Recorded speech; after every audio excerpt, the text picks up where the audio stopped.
केरला के कोची में क्रिश्चियंस की एक रिलीजियस ग्रुप की मीटिंग हो रही थी। उसी दौरान बम विस्फोट हुआ और 3 लोग मारे गए और करीब 60 लोग घायल हो गए।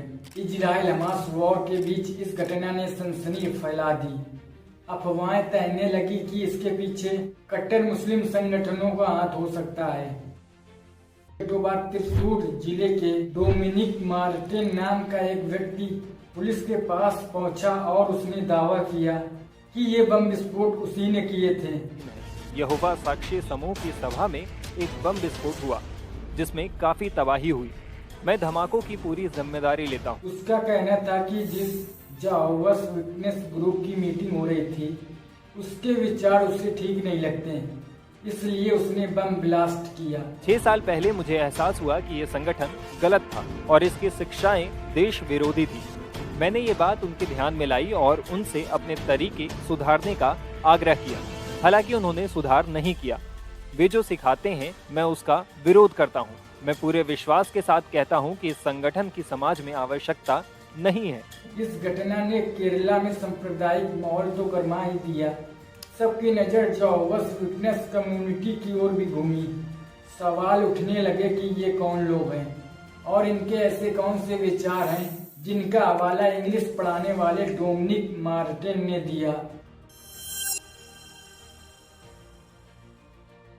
19वीं सेंचुरी की शुरुआती हिस्से में क्रिश्चियंस के बीच ये विचार एक बार फिर पकड़ने लगा था कि जीसस क्राइस्ट इस धरती पर दोबारा आएंगी। दरअसल बाइबल में लिखी बातों के आधार पर कुछ लोग मानते हैं कि जीसस क्राइस्ट दोबारा आएंगी और फिर वह धरती पर संतों का 1000 वर्षों का शासन स्थापित करेंगी। क्रिश्चियन आस्था के इस पहलू को मिलेनियलिज्म कहा जाता है। इसका जिक्र ईसाई धर्म ग्रंथ न्यू टेस्टामेंट में भी है। इस मिलेनियलिज्म को बढ़ावा दिया अमेरिका में जन्मे धर्म गुरु विलियम मिलर ने।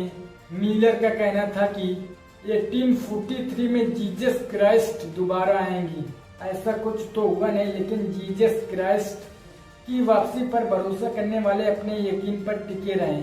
आगे चलकर उसमें कुछ कैंप्स भी बन गए। ऐसे ही एक गुट की अगुवाई करने वाले धर्म गुरु चार्ल्स तेज रसल, ये जो रसल साहब थे, इनका कहना था कि नर्क जैसी कोई चीज नहीं होती और ये धरती ही तमाम तरह की पापों से घिरी हुई है कि जीसस क्राइस्ट को दोबारा आना है। लेकिन उनका कहना था कि जीसस क्राइस्ट कोई देवी व्यक्तित्व नहीं है, बल्कि सबसे बड़े और असली देवता यहोवा के दूत थे।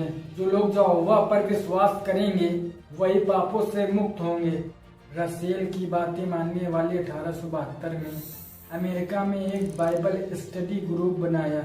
इसका नाम रखा गया इंटरनेशनल बाइबल स्टूडेंट्स एसोसिएशन। इसके जरिए यहोवा के बारे में रसेल की बातों का प्रचार किए जाने लगा। रसेल का कहना था कि जीसस क्राइस्ट 1914 में धरती पर बॉडी आएगी और 1000 वर्षों तक चलने वाला मिलेनियम किंगडम स्थापित करेंगी। 1914 भी बीत गया, ऐसा कुछ नहीं हुआ। लेकिन रसेल ने जो कुछ कहा था उसकी बात मानने वाले अपने विचार पर टिके रहे। रसेल की मृत्यु के बाद 1931 में ग्रुप का नाम बदलकर जेहोवास विटनेस कर दिया गया।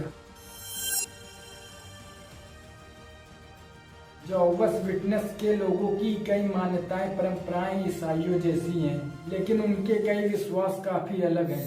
वे यहोवा को सबसे बड़ा देवता और जीसस क्राइस्ट को उनका दूत मानते हैं। वे मानते हैं कि जीसस क्राइस्ट दोबारा धरती पर आकर मिलेनियम किंगडम की स्थापना करेंगी। जो लोग अभी यहोवा पर विश्वास करेंगे वे ही उस मिलेनियम किंगडम का हिस्सा बनेंगे। जेहोवास विटनेस मानते हैं कि नर्क जैसी कोई चीज नहीं होती। उनका मानना है कि जो लोग यहोवा पर विश्वास नहीं करते, मिलेनियम किंगडम शुरू होने पर उनका अस्तित्व खत्म हो जाएगा। जेहोवास विटनेस कम्युनिटी के लोगों के लिए स्ट्रिक्ट रूल्स तय किए गए हैं। कम्युनिटी में नए सदस्यों को शामिल करने के लिए उन पर पवित्र जल नहीं छिड़का जाता, बल्कि किसी नदी या तालाब में वे डुबकी लगाते हैं या फिर उन्हें पवित्र जल से नहलाया जाता है। इस कम्युनिटी में विवाह को पवित्र संबंध माना गया है। डिवोर्स की इजाजत आमतौर पर नहीं होती। हालांकि एडल्टरी की बात सामने आए तो तलाक लिया जा सकता है। जेहोवास विटनेस के लोगों का मानना है कि तमाम सरकारें ईश्वर ने बनाई हैं, लेकिन कुछ कायदे कानूनों को वो नहीं मानती। जैसे कि किसी भी देश के फ्लैग को वे सैल्यूट नहीं करते। उनका मानना है कि ये एक गलत तरह की पूजा है। वे सेना में भी शामिल नहीं होते। उनका मानना है कि उससे सेना के जरिए हिंसा बढ़ती है और हिंसा करना अच्छी बात नहीं है। ये लोग चुनावों में भी हिस्सा नहीं लेते।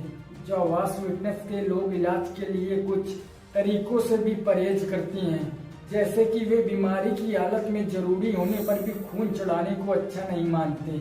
उनका कहना है कि बाइबल में इसकी मनाही है। अपने विचारों के वजह से जेहोवास विटनेस के लोगों को मुश्किलों का सामना भी करना पड़ा है। फर्स्ट वर्ल्ड वॉर में अमेरिका में इसके धर्म गुरु को जेल में डाल दिया गया था। सेकेंड वर्ल्ड वॉर से पहले जर्मनी में हिटलर ने जेहोवास विटनेस के लोगों को कंसंट्रेशन कैंप में भेज दिया गया था। ब्रिटेन और कनाडा जैसे देशों में भी इन पर मुकदमे चले। युद्ध खत्म होने के बाद इस कम्युनिटी के लोगों ने अमेरिकी अदालतों में मुकदमे किए। अपने विश्वास को सही बताया। अमेरिका में सुप्रीम कोर्ट ने माना कि सभी लोगों की तरह जेहोवास विटनेस को भी अपने धर्म संप्रदाय का पालन करने का अधिकार है।